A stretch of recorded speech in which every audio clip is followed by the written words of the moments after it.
Naisip mo na ba kung ang lahat ng iyong ginagawa sa loob ng simbahan ay mula ba sa Diyos? Ibig kong sabihin, seryoso, sinusunod mo ba ang kanyang boses? O ang pag-etyo lamang ng mga gawin na gawa ng tao ay dumaan sa mga henerasyon?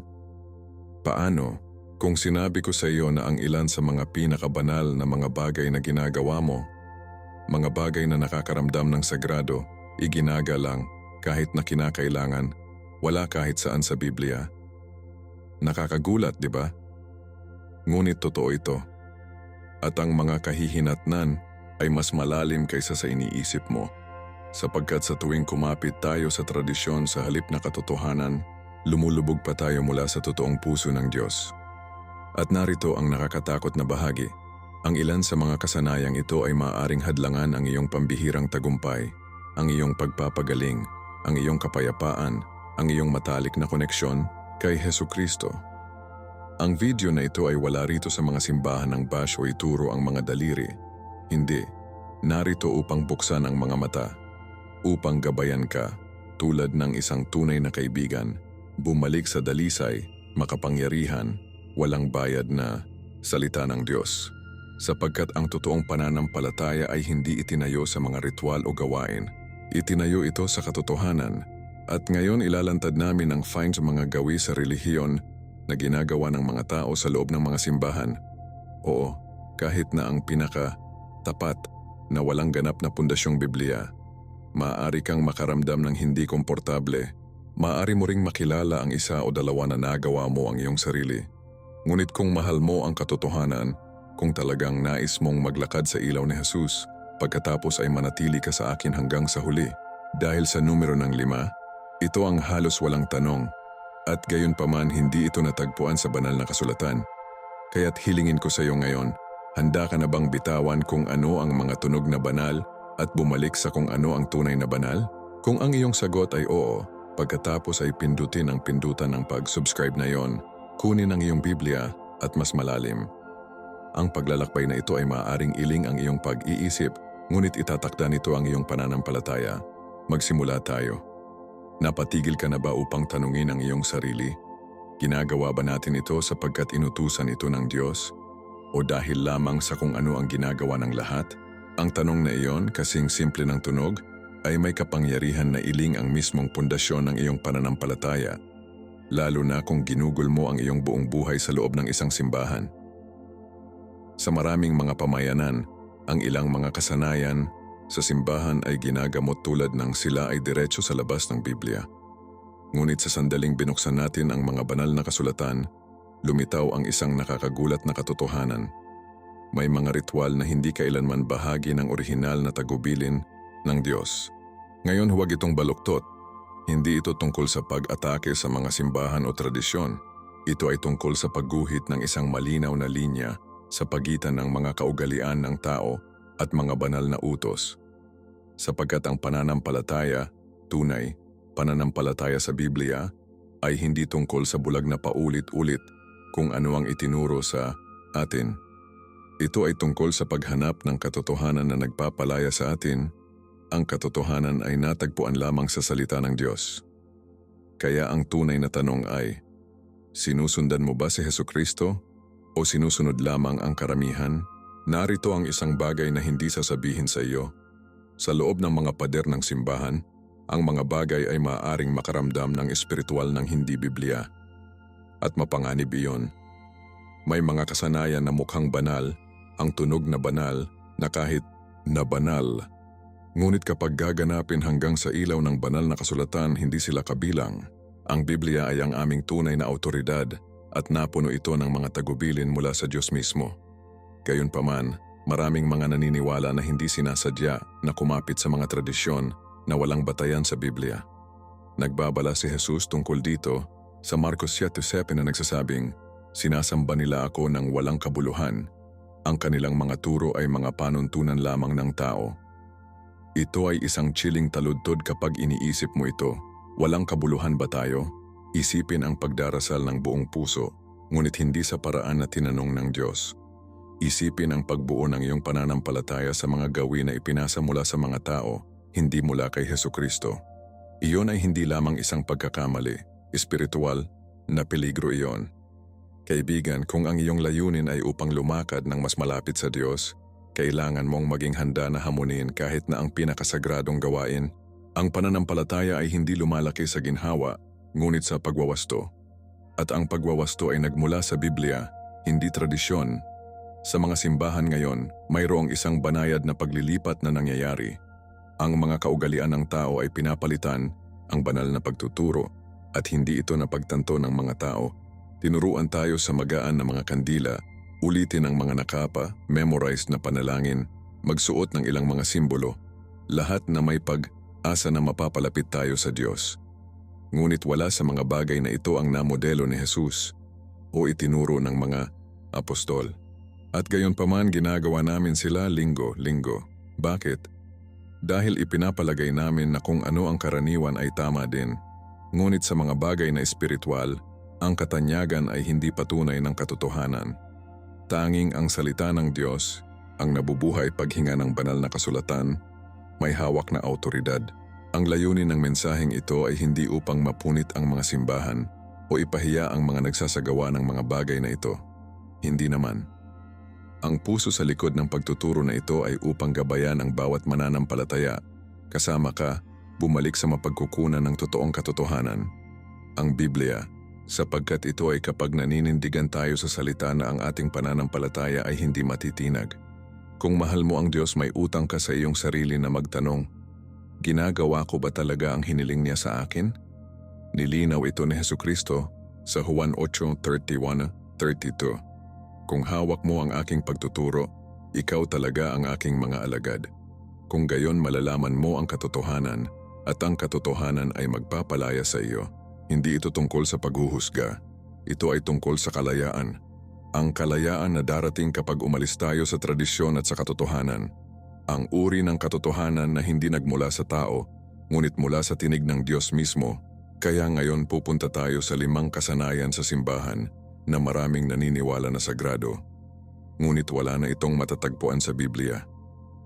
Ang mga kasanayan na maaaring pamilyar, iginagalang, kahit na minamahal, hindi nila ipinapakita ang pananampalataya na nabuhay si Jesus o ang ebanghelyo na ipinangaral niya. At kailangan kong manatili ka sa akin hanggang sa pinakadulo, dahil ang numero ng 5 ay maaaring maging isang bagay na iyong ginagawa ng maraming taon, iniisip na ito ay mula sa Diyos kung kailan hindi kailanman. Kung mahal mo ang katotohanan, ang paglalakbay na ito ay para sa iyo. Sapagkat kung ano ang iyong matutuklasan ay maaaring magbago kung paano ka sumasamba, kung paano ka manalangin, at kung paano mo nabubuhay ang iyong lakad kasama ang Diyos. Sa totoo lang, sumisid sa unang kasanayan at tingnan kung ano talaga ang sasabihin ng Biblia. Magsimula tayo sa isang bagay na tila hindi nakakapinsala kahit na maganda. Sa unang sulyap, pag-iilaw ng mga kandila para sa panalangin. Nakita nating lahat ito, marahil ay nagawa man lang natin ito. Isang madilim na silid, isang solong siga at isang taos, pusong panalangin ay bumulong sa katahimikan. Parang sagrado, di ba? Ngunit narito ang bagay, dahil lamang sa isang bagay, na pakiramdam ng espiritual ay hindi nangangahulugang ito ay Biblia. Ang Biblia mula sa Henesis hanggang sa Pahayag ay hindi kailanman nag-uutos sa mga mananampalataya na magaan ang mga kandila upang manalangin. Sa katunayan, ang panalangin sa banal na kasulatan ay palaging direkta, hilaw at malalim na personal. Isang pag-uusap sa pagitan ng kaluluwa at Diyos. Si Jesus ay hindi kailanman nag-ilaw ng kandila nang manalangin siya. Ang mga apostol ay hindi alinman. Kaya saan nagmula ang pagsasanay na ito? Ang hindi komportable na katotohanan ay hindi mula sa Biblia. Ito ay isang ritual na minana mula sa tradisyon ng tao. Marahil ay naiimpluwensyahan ng mga paganong kaugalian na pinahahalagahan ang simbolikong apoy bilang isang espiritual na daluyan. Ngayon ay hindi ito mali. Ang ilaw ay may malakas na kahulugan sa Biblia. Si Hesukristo mismo ang nagsabi sa Juan 8:12, "Ako ang ilaw ng mundo." At sa awit 119:105 nabasa namin, "Ang iyong salita ay isang lampara sa aking mga paa at isang ilaw sa aking landas." Ngunit sa parehong mga kaso, ang ilaw ay hindi isang kandila sa isang mesa, katotohanan ito. Ito ay pananampalataya, si Jesus ito. Ang pag-iilaw ng isang pisikal na kandila ay hindi gagawing mas mabilis ang iyong panalangin at tiyak na hindi ka gagawing mas banal. Sa Juan 4:24, sinabi ni Jesus sa babaeng Samaritana sa balon, "Ang Diyos ay Espiritu at ang kanyang mga sumasamba ay dapat sumamba sa Espiritu at sa katotohanan." Hindi niya sinabi, sa mga props at kandila. Ang kakanyahan ng totoong pagsamba ay hindi kung ano ang nasa paligid mo, ito ang nasa loob mo. At kaibigan, kung ang iyong pananampalataya ay totoo, naririnig ka ng Diyos ng malakas at malinaw, kandila o hindi. Narito kung saan maraming nahuhulog sa bitag. Nagsisimula silang naniniwala na ang kandila ay may kapangyarihan. Iniisip nila, kung i-light ko ito, marahil ay mapapansin ng Diyos ang aking dalangin. O mas masahol pa, nagtalaga sila ng simbolismo. Sa siga, naniniwala na nakakatulong ito sa kanilang kaluluwa na kumonekta sa langit. Iyon ay isang mapanganib na mindset. Dahil kapag ang iyong pananampalataya ay lumipat mula sa hindi nakikita na Diyos sa isang nakikitang bagay, hindi ka na naglalakad sa pamamagitan ng pananampalataya. Naglalakad ka sa pamamagitan ng paningin. At ang Sogang Korinto 20:13 ay nagpapaalala sa atin na nabubuhay tayo sa pamamagitan ng pananampalataya, hindi sa paningin. Ito ay maaaring tunog maliit, ngunit ito ay isang madulas na dalisdis. Ngayon ito ay isang kandila. Bukas ito ay isang relic. Sa susunod na linggo, ito ay isang estatwa. Bago magtagal, pinalitan ng bagay ang relasyon. At hindi iyon pananampalataya. Iyon ang pamahin na nagbihis sa relihiyon. Kaya ano ang dapat magmukhang panalangin ayon sa Biblia? Simple, matapat, matapang. Sinasabi ng James 5:16, ang panalangin ng isang matuwid na tao ay malakas at epektibo. Walang mga accessories, walang ritual, pananampalataya lang. Tandaan kung paano nanalangin si Jesus. Nag-iisa sa isang hardin, nakatayo sa harap ng isang pulutong, umiiyak sa paghihirap. Hindi na kailangan ng ambience o tool. Ang kanyang kapangyarihan ay nagmula sa kanyang koneksyon sa Ama, hindi mula sa isang nasusunog na wick. At ang parehong pag-access ay ibinigay sa amin sa pamamagitan ni Hesukristo. Inaanyayahan tayo ng Hebreo 4:16 na matapang sa trono ng biyaya, walang insenso, walang ritual. Isang puso lamang ang nakatago sa harap ng Diyos na nakakakita ng lahat. Iyon ay kung saan namamalagi ang totoong kapangyarihan. Kaya kung nailit mo ang isang kandila na iniisip na mapapalakas ang iyong panalangin, huwag makarinig, ngunit huwag manatili sa mindset na iyon. Ang Diyos ay hindi naghihintay para sa tamang pag-setup. Naghihintay siya para sa isang taos, pusong-puso. Hindi mo na kailangan ng apoy na marinig sa langit, pananampalataya lamang. At iyon ang magandang bagay tungkol kay Jesus. Tinali niya ang belo, binuksan niya ang daan. Ngayon ang bawat mananampalataya ay may direktang pag-access sa Diyos anumang oras kahit saan. Walang kinakailangang props, espiritu at katotohanan lang. At sa pag-iisip nito, tingnan natin ang susunod na kasanayan, ang isa na tumama kahit na mas malalim, aminin sa isang tao upang makatanggap ng kapatawaran. Pag-usapan natin ang tungkol sa isang bagay na normalize sa maraming mga relihiyosong lupon na ipinagtatapat ang iyong mga kasalanan sa isang tao, karaniwang isang pari o pinuno ng espiritual, bilang isang kinakailangan para sa kapatawaran. Sa unang sulyap, nakakaramdam ito ng mapagpakumbaba. Pakiramdam nito ay nakabalangkas. Inaamin mo ang iyong mga pagkakamali, tumanggap ng ilang mga iniresitang panalangin at sinabihan ka na pinatawad ka. Ngunit kapag binuksan mo ang Biblia, makikita mo ang ibang kakaibang modelo, isa na hindi kasangkot sa mga booth, ritual o mga tagapamagitan. Sa 1 Juan 1:9, ang salita ay malinaw na kristal. Kung ipagtapat natin ang ating mga kasalanan, siya ay tapat at makatarungan at patatawarin tayo ng ating mga kasalanan at linisin tayo sa lahat ng kawalang katarungan. Siya, hindi sila, hindi siya, Diyos. At ang kapatawaran na ito ay hindi nangangailangan ng appointment, pagsisisi lamang. Kapag nauna tayo sa Diyos na may tunay na pagsisisi, ang kapatawaran ay dumadaloy, hindi dahil sa isang ritual, ngunit dahil sa biyaya sa pamamagitan ni Jesucristo. At huwag kalimutan kung ano ang sinabi ni Apostol Pablo sa 2 Timoteo 2:9. Sapagkat may isang Diyos at isang tagapamagitan sa pagitan ng Diyos at sangkatauhan, ang taong si Kristo Jesus. Ang talatang iyon lamang ang nagbabago sa lahat. Nangangahulugan, ito na walang espiritual na hierarchy sa pagitan mo at ng kapatawaran ng Diyos. Walang taong nakatayo sa gitna, hindi isang pari, hindi isang pastor, hindi man ang iyong pinagkakatiwala ang espiritual na tagapayo. Napuno na ni Jesus ang papel na iyon, perpekto at permanente. At gayon paman, sa buong mundo, ang mga tao ay pumila linggo, upang aminin sa isang tao, umaasa na ang tao ay maaaring magpawalang bisa sa kanila, ngunit hindi iyon ang itinuturo ng Biblia. Hindi iyon kung paano ito itinakda ni Jesus. Iyon ay isang sistema ng gawa ng tao, hindi isang banal. Kaya saan nagmula ang kasanayan, tradisyon ng simbahan, mga siglo ng istruktura na gawa ng tao na itinayo sa paligid ng ideya na ang pag-access sa Diyos ay dapat na na-filter sa pamamagitan ng inorden na autoridad, at habang ang mga pinuno ng espiritual ay may papel upang gabayan, magturo, magpayo, hindi nila pinanghahawakan ang mga susi sa kapatawaran. Si Jesus lang ang gumagawa. Mag-isip tungkol sa magnanakaw sa krus. Hindi siya nagkumpisal sa isang rabi o pari.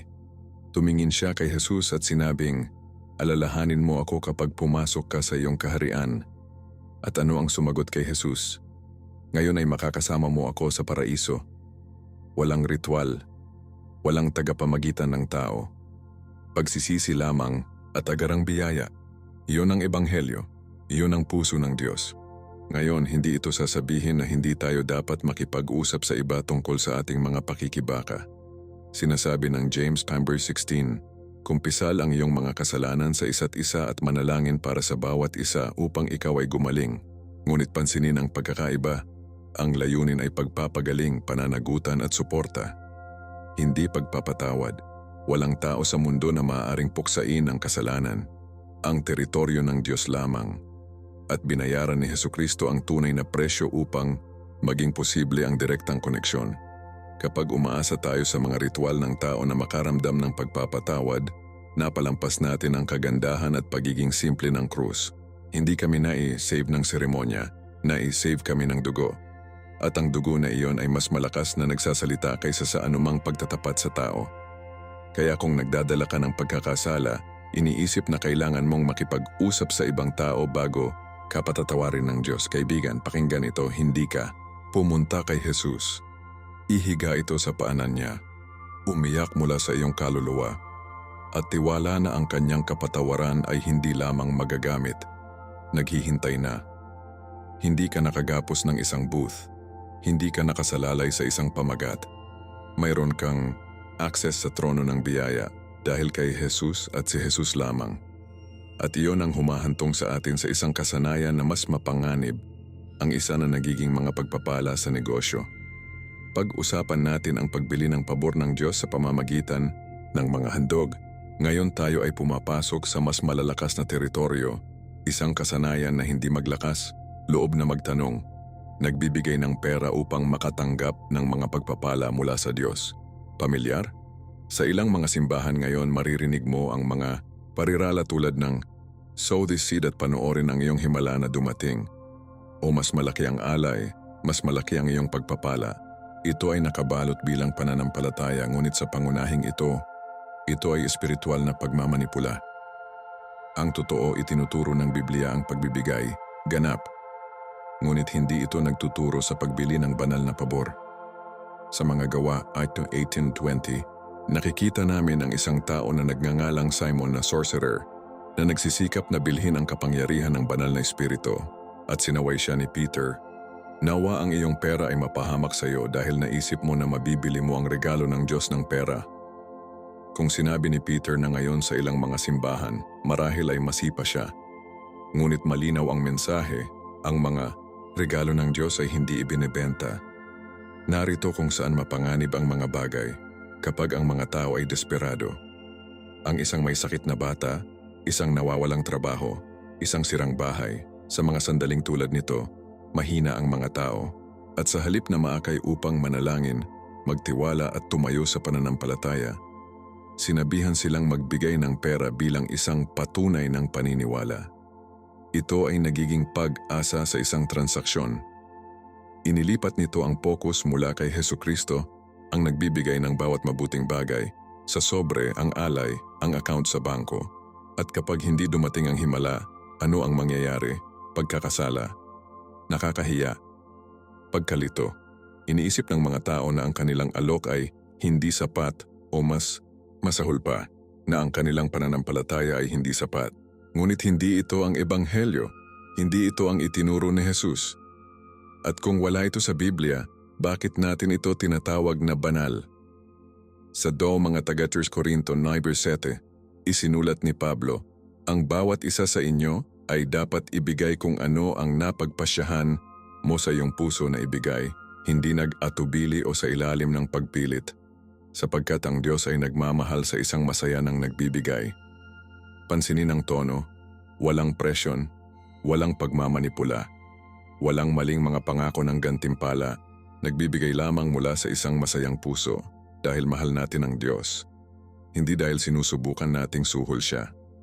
Sa sandaling tinatrato namin ang mga handog tulad ng isang espiritual na plano sa pamumuhunan, nawalan tayo ng paningin kung ano talaga ang pagsamba. Ang Diyos ay hindi isang vending machine. Hindi ka magpasok ng cash at inaasahan ng isang pagpapala bilang kapalit.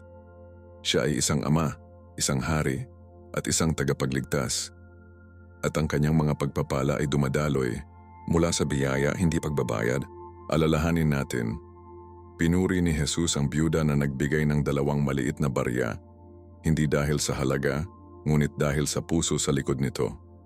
Sa Marcos 12:44, sinabi niya, lahat sila ay nagbigay ng kanilang kayamanan, ngunit siya, sa labas ng kanyang kahirapan, ay inilagay sa lahat ng kailangan niyang mabuhay. Iyon ang uri ng pagbibigay ng parangal sa Diyos, hindi malagkit, hindi pinilit, ngunit sumuko. Kapag nagbibigay tayo ng pag-ibig at pananampalataya na walang pag-asang bumalik, ihanay natin ang ating sarili sa ekonomiya ng langit. Ngunit kapag ang pagbibigay ay naging isang formula, kung ibibigay ko ito, may utang sa akin ang Diyos. Hindi na tayo nagpapatakbo sa pananampalataya, kami ay nagpapatakbo sa kontrol. At ang kontrol ay kabaligtaran ng pagsuko. Kaya narito ang hamon, tanungin ang iyong sarili, bakit ako nagbibigay? Ito ba ay walang pasasalamat at tiwala o dahil may ipinangako sa iyo ng isang himala na may isang tag ng presyo? Dahil kung ito ang huli na benta ka ng kasinungalingan, hindi mabibili ang mga pagpapala ng Diyos, malayang ibinuhos sila sa mga naniniwala. Hindi hinihiling ni Jesus ang pera upang pagalingin, magpatawad o itaas ang mga patay. Lumipat siya sa pamamagitan ng pananampalataya, pakikiramay at pagsunod sa Ama. At iyon ang modelo na tinawag nating sundin. Habang sumusulong tayo, tingnan natin ang mas malalim na tradisyon na naghahanap na kasuot ng mga banal na bagay para sa proteksyon. Pag-usapan natin ang tungkol sa isa sa mga pinakabiswal na karaniwang mga kasanayan sa relihiyon, nakasuot ng mga banal na bagay para sa protection. Nakita mo na ito dati, isang krus sa paligid ng leeg, medalya ng santo sa pitaka, isang pulseras na may mga simbolo ng relihiyon na nakabalot ng masikip sa pulso. Para sa marami, ang mga bagay na ito ay kumakatawan sa pananampalataya. Ngunit, para sa iba sila ay nagiging isang bagay na higit pa. Isang kalasag, isang kagandahan, isang patakaran sa siguro sa espiritu. Ang problema ay nagsisimula kapag ang bagay na iyon ay naging focus, sa halip na ang pananampalataya na dapat itong sumasalamin. Sa pagsasalita ng Biblia, ang proteksyon ay nagmula sa Diyos, hindi mula sa anumang isusuot natin. Sa Efeso 11, isinulat ni Pablo, ilagay ang buong sandata ng Diyos upang maaari mong panindigan laban sa mga skim ng dyablo. Pansinin, hindi nito sinasabi na magsuot ng mga pisikal na item, ngunit upang bihisa ng ating sarili sa espiritual, pananampalataya, katotohanan, katuwiran, ito ang tunay na sandata ng proteksyon. Walang mali sa mga simbolo, maliban kung sila ay maging kapalit. Sa sandaling naniniwala ka na ang isang kwintas ay kung ano ang pinapanatili kang ligtas, humakbang ka sa pamahiin, hindi pananampalataya. Sa buong Biblia, palagi ang tinawag ng Diyos ang kanyang bayan upang magtiwala sa kanya lamang. Ipinapahayag ng awit 91:2, sasabihin ko sa Panginoon, siya ang aking kanlungan at aking kuta, aking Diyos na pinagkakatiwalaan ko. Hindi ang aking kwintas, hindi aking pulseras, hindi ang medalyang ito na binili ko sa patas ng simbahan. Diyos, at ang Diyos lamang. Gayunpaman ang hindi mabilang na mga mananampalataya ngayon ay higit na umaasa sa kung ano ang kanilang isusuot kaysa sa kanilang pinaniniwalaan. Ito ay banayad, ngunit seryoso ito. Sapagkat kapag dumating ang panganib, kapag ang mga espiritual na pag-atake ay tumama ng husto, ang isang piraso ng metal ay hindi ka makatipid. Ang pananampalataya lamang kay Hesukristo ang makakaya. Tingnan natin ang halimbawa ni David. Nang harapin niya si Goliath, sinubukan ni Saul na bigyan siya ng sandata, tunay, pisikal na sandata. Ngunit tinanggal ito ni David. Bakit? Dahil alam niya na ang kanyang proteksyon ay hindi nagmula sa mga sandata o bagay ng tao. Ang kanyang kumpiyansa ay nagmula sa Panginoon. Sinabi niya noong 1 Samuel 17:45, sumakay ka sa akin ng tabak at sibat, ngunit lumaban ako sa iyo sa pangalan ng Panginoong makapangyarihan sa lahat. Why? Iyon ang espiritu na kailangan nating ibalik. Isang matapang, hindi matitinag na pananampalataya na hindi nangangailangan ng mga anting o labi. Isang buhay na koneksyon lamang sa buhay na Diyos. Ang pagsusuot ng krus ay hindi talunin ang iyong mga higante.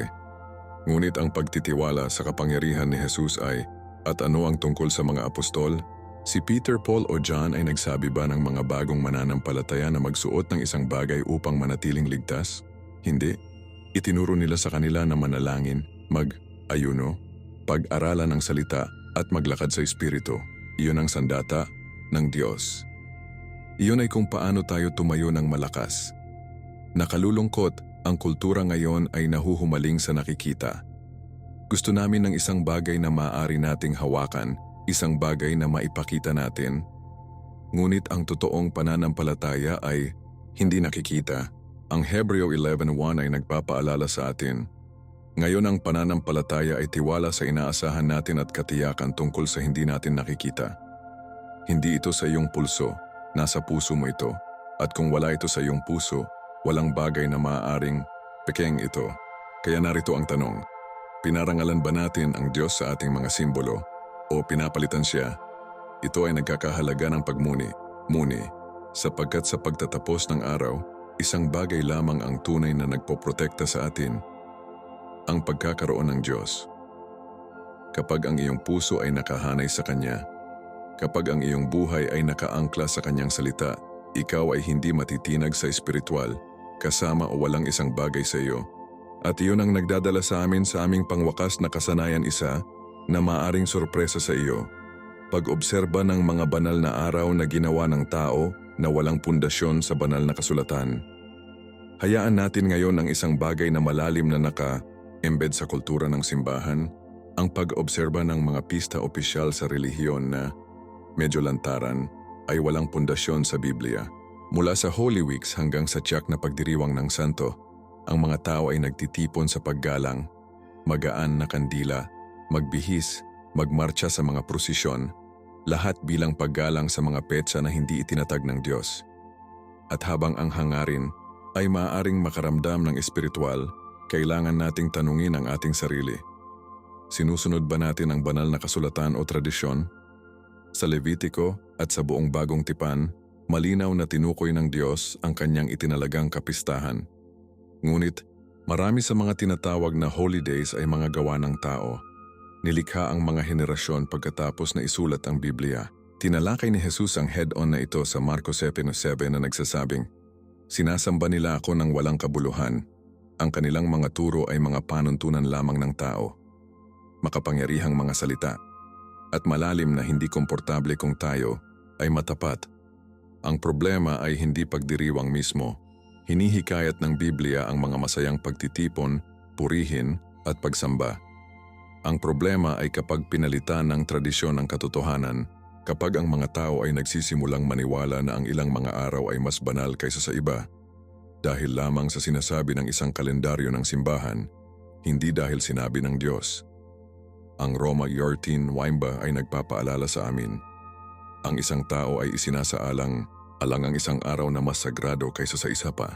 Isa pang isinasaalang alang araw. Ang bawat isa sa kanila ay dapat naganap na kumbinsido sa kanilang sariling isip. Sa madaling salita, kung ang araw ay magpapalapit sa iyo sa Diyos, maganda. Ngunit kung ginagawa mo ito dahil may nagsabing ito ang lagi naming ginagawa, pagkatapos ay kailangan mong suriin ang iyong pundasyon. Nagtatayo ka ba kay Hesukristo o sa gawain lamang? Maging totoo, ang ilan sa mga pista opisyal na ito ay nakaugat sa mga sinaunang tradisyon na walang kinalaman kay Jesus.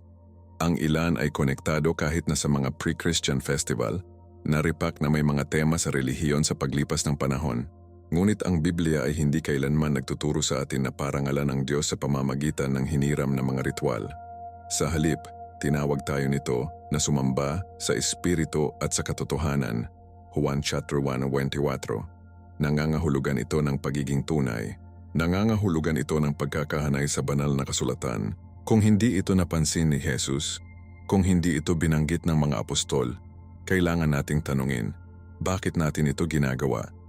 Sapagkat kapag sinusunod natin ang mga tradisyon ng walang pagtatanong, peligro tayo na nawawala sa hilaw. Totoong relasyon na inaalok sa atin ng Diyos sa pamamagitan ng pananampalataya. Kita mo, ang tunay na pananampalataya ay hindi nangangailangan ng isang petsa sa kalendaryo. Kailangan nito ang pagsunod. Kailangan nito araw-araw na pagsuko. Kailangan nito ang salita, hindi ritual. Ang Colosas 2:16-17 ay nagbabala sa amin ng malinaw. Huwag hayaan ang sino man na hatulan ka sa iyong kinakain o inumin o may kinalaman sa isang relihiyosong pagdiriwang. Ito ay isang anino ng mga bagay na darating.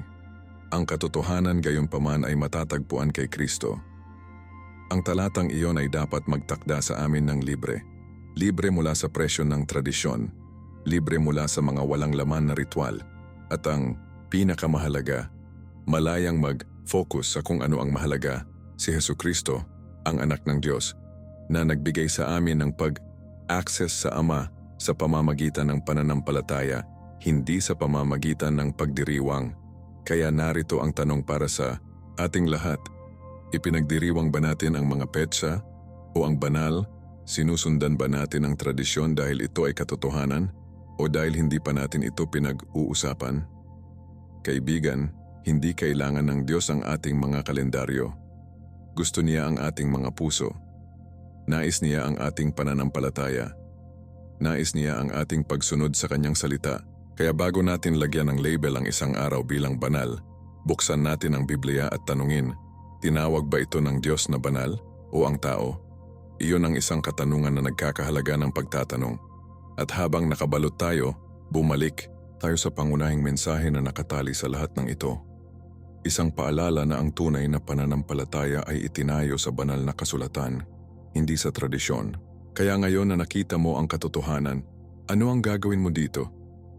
Matapos marinig ang 5 kasanayan na wala sa Biblia, may hinamon ba ang iyong paniniwala? Maging matapat.